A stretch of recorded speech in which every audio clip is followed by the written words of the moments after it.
प्रणाम और हार्दिक अभिनंदन। आप देख रहे हैं विश्व शांति दर्शन, जिसकी संकल्पना की है विश्वधर्मी विश्व शांति के उपासक प्रोफेसर डॉक्टर विश्वनाथ दा कराड जी ने। आज के इस अमृत काल के खास प्रोग्राम में हम चर्चा करेंगे देशभक्ति से जुड़े एक और गीत की, जो भारतीय सेना और भारत के गौरव को समर्पित है। और साथ ही साथ हम उस गीतकार को भी याद करेंगे जिसने आज के गीत को लिखा है।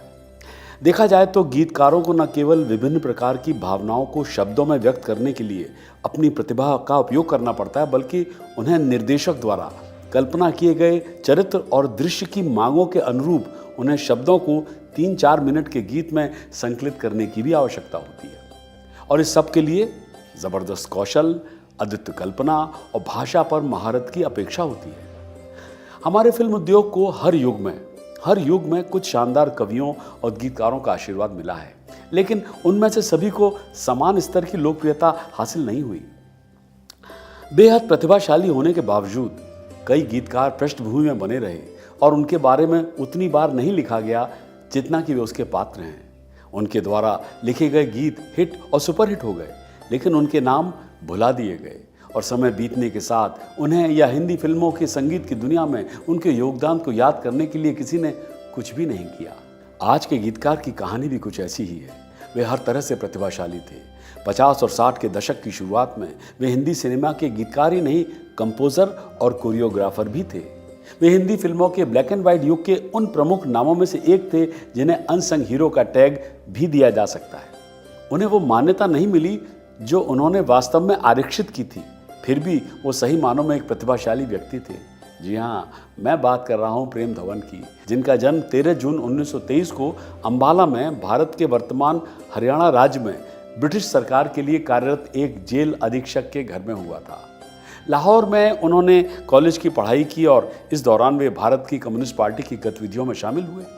उन्होंने 1946 में लाहौर में ख्वाजा अहमद अब्बास की फिल्म आज और कल में संगीतकार ख्वाजा खुर्शीद अनवर के सहायक के रूप में अपना कैरियर शुरू किया।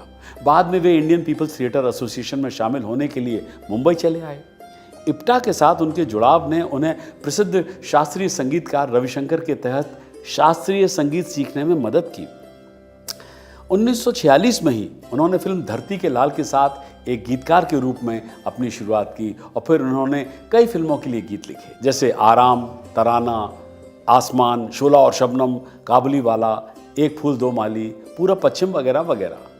प्रेम धवन एक अत्यंत प्रतिभाशाली लेखक थे और अपने छंदों में जादू बुन सकते थे, जो उत्तेजक और मार्मिक थे। फिल्म काबुलीवाला का गीत ऐ मेरे प्यारे वतन, ऐ मेरे बिछड़े चमन, तुझ पे दिल कुर्बान, कूट कूट कर देश प्रेम से सराबोर है।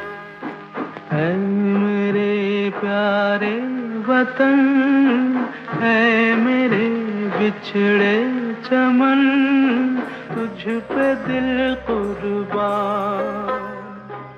ये प्रेम धवन की कलम का जादू ही था जिसने इस गीत को जन्म दिया। तो आइए करते हैं चर्चा देश प्रेम के इस गीत पर। चर्चा में भाग ले रहे हैं डॉक्टर संजय उपाध्याय और मानसी कादरे। गीत को गाया है नानेश पेंढारकर जी ने।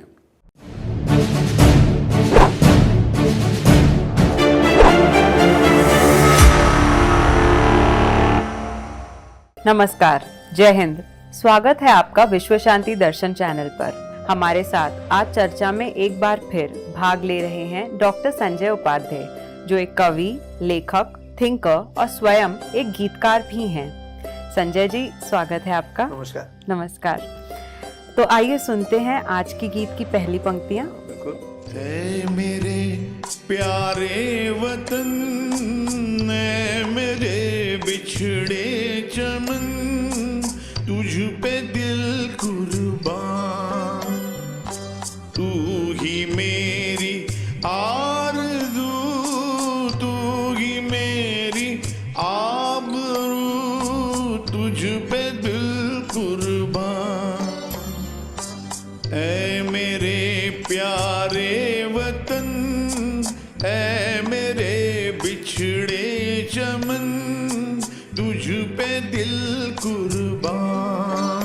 तेरे दामन से जो आए उन हवाओं को सलाम,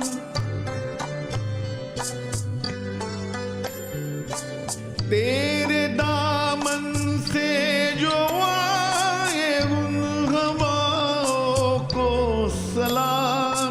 चूम लूं मैं उस जुबा को जिस पे आए तेरा नाम।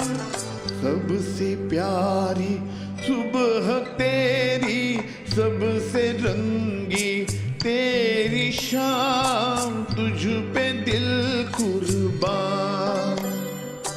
तू ही मेरी आरज़ू, तू ही मेरी आबरू, तुझ पे दिल कुर्बान। संजय जी, ऐसा क्या नाता है जो हमें अपने देश से इतना जोड़ के रखता है? लोग, गवर्नमेंट, ये सारी चीज़ें तो बदलती रहती हैं, लेकिन हमारा एक अपने मातृभूमि से ये कैसा अद्भुत और अलौकिक नाता है? देखिए, ये पूरी पृथ्वी पर जितने भी मानव है जी। उनका एक ही, यहाँ पे हम इकट्ठा आते हैं इसी बात पे, जो अपने अपने देश के बारे में सोचते हैं। तभी अभी ये गाने में तो हिंदुस्तान का सवाल नहीं है जी, लेकिन फिर भी एक बात ध्यान में रखनी होगी कि क्या चीज़ें हैं जो हमें विश्व तौर पे इकट्ठा लाएगी विश्व शांति के लिए। जी, तो ये राष्ट्रवाद जो है, अपने अपने राष्ट्र के बारे में प्रेम, ये एक कॉमन फैक्टर है साइकोलॉजिकल पूरी दुनिया में। क्या उसके माध्यम से हम इकट्ठा आ सकते हैं क्या? वैसे इतिहास में देखा जाए तो भारत का राज्य अफगानिस्तान तक था, जी, हाँ, जहाँ तक काबुलीवाला का सवाल है। जी, लेकिन सवाल यह है, the standardization of human body is being done by the nature. So कुदरत ने वो कर दिया है कि कहीं भी जाओ एक ही नाक है, दो ही आँख है, दो ही कान है, दो ही हाथ है, मन एक नहीं हो रहा है। So what we have to do is the standardization of human mind. जी, और वो इकट्ठा लाने के लिए जो कॉमन भावनाएं हैं, अपनी माँ के बारे में, पिता के बारे में, अपने मातृभाषा के बारे में, अपने मातृभूमि के बारे में, ये जो फैक्टर्स हैं वहाँ से हम एक दूसरे को इकट्ठा ला सकते हैं। जो जहाँ तक इस प्रेम का सवाल है, और यही 2.5 अक्षर है जो हम इकट्ठा ला सकते हैं किसी को। दूसरी बात ऐसी है कि जहाँ तक भाषा का सवाल है, तो आप, अगर मैं मराठी में बोल रहा हूँ और बीच में रुकता हूँ सोचने के लिए, तो ऐसे आवाज़ निकालता हूँ। अगर अंग्रेजी में बोलता हूँ that if we have thought of having Enron in Maharashtra but somehow, तो वही वापस आता है। कोई उर्दू शायर कहता है कि अब आपके सामने एक शेर प्रस्तुत करता हूँ, शेर ऐसा है, वही ही आ रहा है। तो आप भले हिब्रू में बोलो, फ्रेंच में बोलो, जर्मन में बोलो, आपके मुंह से जो नेचुरल साउंड आ रहा है वो ही आता है। तो ये जो उ और म से बना हुआ ओम है, उस तरफ हमें ले जाएंगे सबको, और वो बात बन रही है अभी आस्ते आस्ते विश्व के तौर पे। लेकिन ये जो है, भले मैं अभी विदेश में जाता हूँ, विदेश से जब वापस लौटता हूँ तो वहाँ पे एयरपोर्ट पे सामान तो जल्दी आ जाता है बेल्ट पे जी, और यहाँ उतरने के बाद मुझे रोकना पड़ता है, तो मुझे अच्छा लगता है। मतलब यहाँ इतनी आदत यहाँ की हो चुकी है कि वहाँ से अगर जल्दी आ गया तो यार जल्दी आ गया, आप क्या करेंगे। तो यहाँ पे कैसा है, ये अपनापन होता है, भले इनडिसिप्लिन हो लेकिन लगता तो अपनापन है। और ये रिश्ते का सवाल है, खून का सवाल है एक दूसरे से। इसलिए वहाँ जाने के बाद वो जो मनुष्य के साथ रिलेशनशिप है, वो रिलेशनशिप में कुछ तो डिस्टेंस रहता है, वो यहाँ नहीं होगा। हाँ, यहाँ नहीं होगा वो। हमारे यहाँ पे अगर हिंदी बोलने वाला सुन भी लूँ मैं बाहर, तो ऐसे लगता है कि जाके उसके साथ बात करूँ, कहाँ इंडिया से हो क्या करके। तो ये भाषा की खासियत ये है, हर भाषा की ये खासियत है कि जो अपनी भाषा में बात करेगा तो उसके साथ दोस्ती बन जाती है, और वो होना चाहिए। अभी मैं अक्सर इंडिविजुअली बहुत इस तरह से फ़ायदा उठाता हूँ, जैसे कन्नड़ सेंटेंस मुझे आता है जी, एक ही, तो दोस्ती बन जाती है। तो कन्नड़ में अगर उडुपी होटल में गया और मैंने वो वेटर को कन्नड़ सेंटेंस बोल दिया तो मेरी ऑर्डर जल्दी आती है, क्योंकि वो वेटर कहता है ये अपना पुणे में कन्नड़ बोल रहा है। तो ये भारत की जो विविधता है उसमें एकता जो है वो इस तरह से बनी रही है। इसलिए 300 साल मुगल, उसके बाद 150 साल ब्रिटिश आने के बावजूद भी वो भारतीय संस्कृति का अस्तित्व में रहना, हम अभी एनालाइज कर रहे हैं उसको कि वो कहीं गई है क्या नहीं, क्या वो कहीं नहीं जाएगी, वो अपने बात बरकरार रहने वाली है।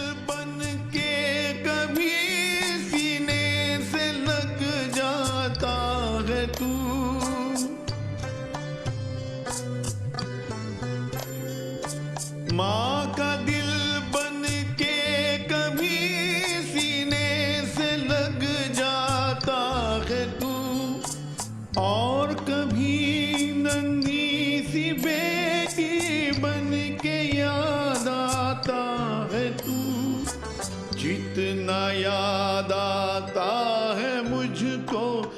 खुद न तड़ पाता है तू, तुझ पे दिल कुर्बान। तू ही मेरी आरज़ू, तू ही मेरी आबरू, तुझ पे दिल कुर्बान। छोड़ कर तेरी ज़मीं को दूर आ पहुँचे हैं हम,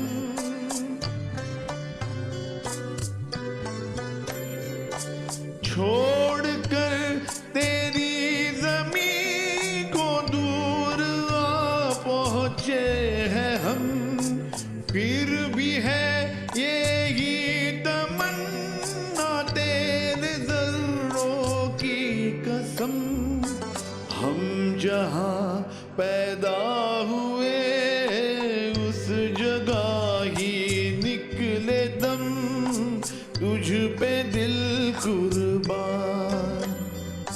तू ही मेरी आरज़ू, तू ही मेरी आबरू, तुझ पे दिल कुर्बान।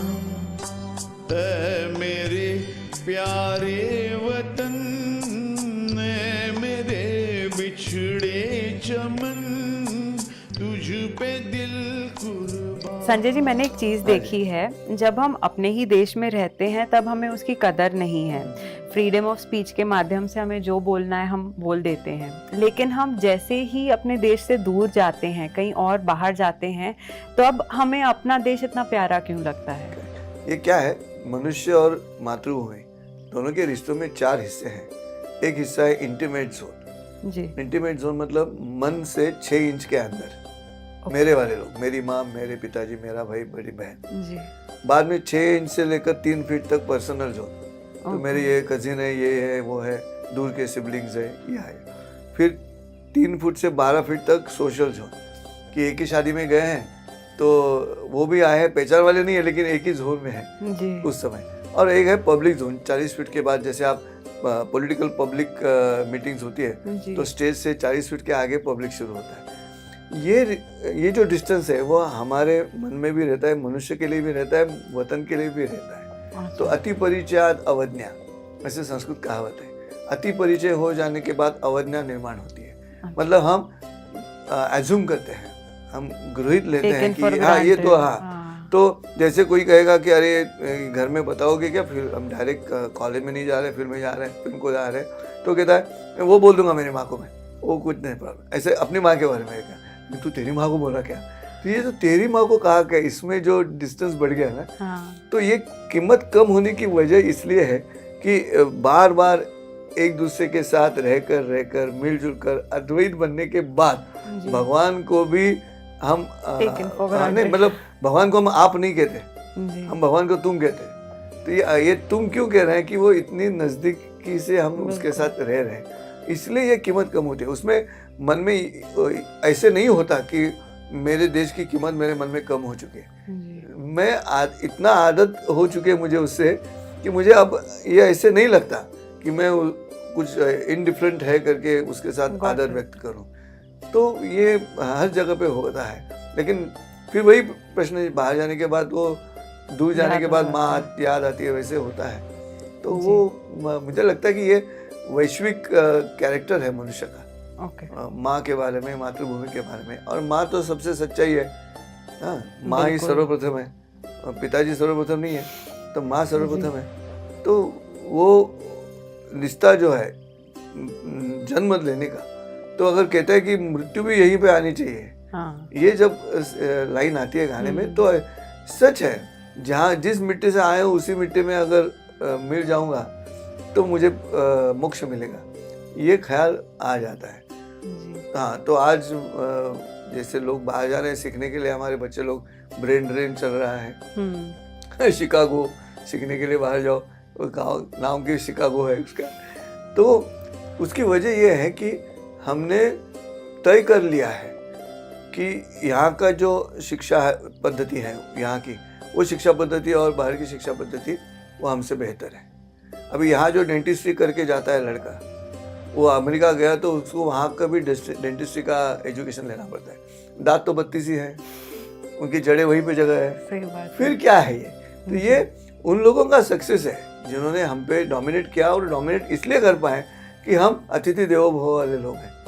जी। हाँ, इसलिए ये जो सहिष्णुता है ना, यही प्रॉब्लम है। But this is the only culture in the world जिसको फाउंडर नहीं है। बाकी सब संस्कृति को अपने अपने संस्थापक है। जी। इस संस्कृति को संस्थापक है नहीं, तो ये it's like a kaleidoscope. Correct, हम जो और तुम absorb टर्न करो वो करते हैं। डिजाइन अच्छा है जी, करके मैं देखता हूँ, वैसे बिल्कुल। मेरी संस्कृति की तरफ देखता हूँ मैं कि ये नहीं, यही सही है। ऐसा हमारा जबरदस्ती हम ये नहीं कहते कि यही संस्कृति सही है, आप इसी को अपना लो, ऐसे हम जबरदस्ती नहीं करते। जी। तो ये जो सर्वानुभूति है ना, वो भारत में ज़्यादा है। बिल्कुल। तो ये उसका जो कोर कंटेंट है, ये हमारे लोगों को तक जाना चाहिए, जो हम अभी देने की कोशिश कर रहे हैं इस प्रोग्राम के बाद। जाने से पहले एक सवाल और है संजय जी। हाँ जी। ये देश के प्रति भावनाएं, वफादारी, गर्व, ये आज के यंगर जनरेशन में कैसे जागृत कर सकते हैं? हाँ जी। हम अभी भी वेस्टर्न कंट्रीज को देख के बहुत प्रभावित होते हैं, जहाँ पैदा हुए हैं वहाँ से दूर भाग जाना चाहते हैं, जो आप अभी जैसे कह रहे थे ब्रेन ड्रेन का। तो इसे मतलब हम अपने ही कंट्री को और कैसे ऊपर बढ़ावा दे सकते हैं? देखिए, महाभारत में एक कथा है कि युधिष्ठिर, पांडवों का सबसे बड़ा भाई, उन्होंने भीष्म से पूछा था कि सबसे बड़ा श्रेष्ठ कौन है। जी। तो राजा श्रेष्ठ है, काल यानी कि समय श्रेष्ठ है, कायदा यानी कि लॉ श्रेष्ठ है, या तत्वज्ञान फिलोसफी श्रेष्ठ है? ऐसा सवाल पूछा था। उसमें विष्णु ने जवाब दिया है कि कालो वा कारणम राज्ञो वा राजा कालस्य कारणम इति ते संशयम भूता राजा कालस्य कारणम। ये तत्वज्ञान कुछ नहीं करता, कायदा कुछ नहीं करता, सबसे ज़्यादा ताकतवर है वो राजा है। काल जो है उसका इतिहास तैयार करता है, वो राजा तैयार करता है। ये बदलने के लिए हमारा राजा उस तरह से होना चाहिए, हमारे राजा को अभिमान चाहिए, हमारे राजा को अस्मिता चाहिए। आज जो मोदी जी कर रहे हैं बाहर जाके, मुझे दूसरी कोई गिफ्ट नहीं है भगवत गीता के सिवाय, ये जैसे आस्ते आस्ते पेनिट्रेट हो जाएगा नीचे, तभी वो देश पर तैयार होगा। आज के पॉलिटिशियंस देखने के बाद ऐसे नहीं लगता कि वो राष्ट्र करके सोच रहे हैं। जो लीडर अभी हैं, जो मोदी जी काम कर रहे हैं, उस तरह से आस्ते आस्ते आस्ते अगर वो चेंज होएगा, क्योंकि राजा काल से कारण, तो सबसे पहला उपाय वहीं पर है। राजा आदर्श है, नृप जो है वो भगवान होता है। बिल्कुल। नीचे प्रजा क्या करेगी, वो नहीं कर सकती। और जहाँ डेमोक्रेसी में तो ये प्रॉब्लम आता ही है बार बार। हाँ, जैसे यथा राजा तथा प्रजा, ये जब राजा है तब सही है, लेकिन डेमोक्रेसी में यथा प्रजा तथा राजा, क्योंकि प्रजा चुन के दे रही है। सही। तो प्रजा कैसे बात, तो हमें भी बदलना होगा जी। अंदर से। तो जो पढ़े लिखे लोग हैं उनको बदलना होगा, उनका आदर्श सामने रख के, अगर मैं पान वाले के टपरी के पान खा के अगर वहीं खड़े रह के जो थूकता हूँ मैं, और वो मेरे घर में जो मेड आती है उसका लड़का मुझे देखता है, तो वो मैं क्या पढ़ा हूँ ये नहीं सोचता, वो कहता है ये भी थूकता है तो मैं भी थूकूं क्यों नहीं। तो जैसे बड़े होते जाते हो, इंटेलेक्चुअली रिच हो जाते हो, वैसे डिसिप्लिन में आने चाहिए। जो अध्यात्म में पतंजलि योग सूत्र ने कहा है, यम नियम आसन प्राणायाम प्रत्याहार ध्यान धारणा समाधि। तो यम और नियम, यम जो है वो सोशल डिसिप्लिन की बात बनती है, नियम जो है वो खुद के डिसिप्लिन की बात बनती है। तो वो हमें किसी ना किसी माध्यम से, एंटरटेनमेंट के माध्यम से हो, किसी भी माध्यम से लोगों तक ये पहुंचाना है। जब तक वो नहीं पहुंचाएंगे तब तक आपका सवाल यही रहेगा। Hopefully not. Thank you Sanjay ji. हमारे प्यारे वतन पर हमेशा मेरा दिल कुर्बान है, देश पर गौरव और प्रेम, बस इतनी ही चाहत है। अगर आपका नजरिया बदलेगा तो ही आपके कर्म भी बदलेंगे। और इसी जानकारी के साथ देते हैं आज के इस देश प्रेम पर आयोजित खास एपिसोड को विराम। सब्सक्राइब कीजिए, साझा कीजिए और देखते रहिए विश्व शांति दर्शन।